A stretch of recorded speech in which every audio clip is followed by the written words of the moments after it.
जिल्ह्यात पशुसंवर्धन विभागाने 1,40,00,000 रुपये खर्च केले आहेत। चारा घोटाळा झाला असून सरकारने त्याची सीआयडी मार्फत चौकशी करावी असे शेतकरी नेते राघवेंद्र नायक म्हणाले। त्यांनी शुक्रवारी बेळगावात पत्रकारांशी संवाद साधला। भीषण दुष्काळात जिल्हा प्रशासनाने पशुधनासाठी 9 ठिकाणी चारा बँका उघडल्या होत्या, मात्र सर्वच तालुक्यांमध्ये चारा बँका उघडण्यात आल्याचे अधिकाऱ्यांनी सांगितले। भ्रष्टाचाराबाबत साशंकता असल्याचेही ते म्हणाले। सरकारने तातडीने हस्तक्षेप करून उच्चस्तरीय चौकशी करावी अशी मागणी त्यांनी केली आहे। ಈ ವರ್ಷ ಬರಗಾಲ ಇರೋದರಿಂದ ಬೆಳಗಾವಿ ಜಿಲ್ಲೆಯಲ್ಲಿ 9 ಮೇವು ಬ್ಯಾಂಕನ್ನು ತೆರೆಯಲಾಗಿದ್ದು ಸರಸರ ಒಂದು 2 ಕೋಟಿವರೆಗೆ ಇದನ್ನು ಖರ್ಚು ವೆಚ್ಚ ಅಂದಾಜು ಮಾಡಿ, ಯಾಕಂತಂದ್ರೆ ನಮಗೇನು ಅನ್ಸೋದ್ರೆ ಇದು 9 ಮೇವು ಬ್ಯಾಂಕ್ ಮಾಡಿ ಅದನ್ನು ಸರಿಯಾಗಿ ವಿತರಣೆ ಆಗಲಿಲ್ಲ, ಇಲ್ಲಿ ಏನೋ ಒಂದು ಅವ್ಯವಹಾರ ನಡೆದದ।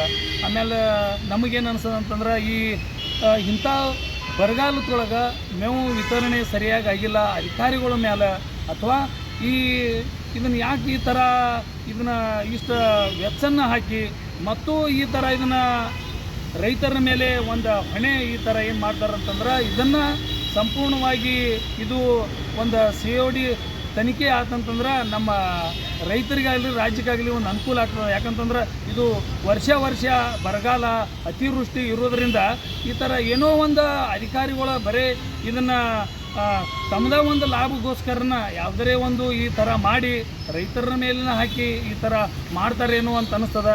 ಇಡೀ ನಮ್ಮ ಬೆಳಗಾವಿ ಜಿಲ್ಲೆಯೊಳಗೆ ಒಂದು ಅತಿವೃಷ್ಟಿನೂ ಹೆಚ್ಚು ಮತ್ತು ನದಿ ಪ್ರವಾಹನೂ ಇರೋದರಿಂದ ಒಂದು ಅಧಿಕಾರಿಗಳದ ಒಂದು ಜಾಗ್ರತೆ ಮತ್ತು ರೈತರ ಮೇಲೆ ಒಂದು ಅವರು ಇರುವಂಥ ಒಂದು ಭಾವನೆ ಒಂದು ಇದನ್ನು ಇರಬೇಕಾಗ್ತದೆ। ಅದನ್ನು ಬಿಟ್ಟು ಇವರು ತಮ್ಮದೇ ಒಂದು ಸ್ವಾರ್ಥ ಮಾಡಿರಂತಂದ್ರೆ ಅದು ಸಂಪೂರ್ಣವಾಗಿ ಸಮಸ್ಯೆ ಆಗ್ತದೆ। ಅದ್ರ ಸಲುವಾಗಿ ಇದನ್ನು COD ತನಿಖೆ ಆಗಬೇಕಂತ ಈ ಸಂದರ್ಭದಲ್ಲಿ ಹೇಳ್ತೀವಿ। ನಾವು 9 ಕೇಂದ್ರ ಮಾತ್ರ ತೆಗೆದಿದ್ದೀವಿ, ಈಗ ಎಲ್ಲ ಕಡೆ ನಾವು ಕೇಂದ್ರ ತೆಗೆದು ಅಂತೇಳಿ ಮೇವು ಬ್ಯಾಂಕ್ನಲ್ಲಿ ಹಗರಣ ಮಾಡಿದ್ದಾರೆ ಅಂತೇಳಿ ಈಗ ಒಂದು ಪ್ರತಿ ವರ್ಷ ಈ ಥರ ಬರಗಾಲ ಇರೋದರಿಂದ ಒಂದು ಗೋಶಾಲೆ ಅಥವಾ ಮೇವು ಬ್ಯಾಂಕ್ ನಾವು ಏನು ಹೇಳ್ತೀವಿ ಆ ಥರ ಮಾಡೋದ್ರಿಂದ ಅಲ್ಲಿ ಒಂದು ನೀರಿಂದು ಆಗಿರ್ಬೋದು ಅಥವಾ ಮೇವಿಂದು ಆಗಿರ್ಬೋದು ಎಷ್ಟೋ ಸಲ ನಾವು ಜಿಲ್ಲಾಧಿಕಾರಿ ಅವರಿಗೆ ಇದನ್ನೇ ನಾವು ಮನವಿ ಕೊಡ್ತೀವಿ, ಅಲ್ಲಿ ಅವ್ಯವಹಾರ ನಡೀತದ, ಇಲ್ಲಿ ಮೇವು ಕಮ್ಮಿ ಬಿದ್ದದ, ಈ ಥರ ನೀವು ಮಾಡಿರಿ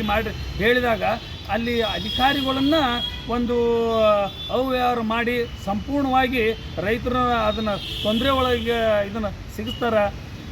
ಇದನ್ನು ಒಂದು ಇಡೀ ನಮ್ಮ ಬೆಳಗಾವಿ ಜಿಲ್ಲೆದ್ದು ಏನದ ಅಂತಂದ್ರೆ ಈ ಮೇವಿನ ಬ್ಯಾಂಕ್ದು ಒಂದು ನಾವು ಹಗರಣ ಏನು ಹೇಳ್ತೀವಿ ಅದನ್ನು COD ತನಿಖೆ ಆಗಬೇಕಂತ ಈ ಸಂದರ್ಭದಲ್ಲಿ विनोद कोलकार, KMM मराठी, बेळगाव।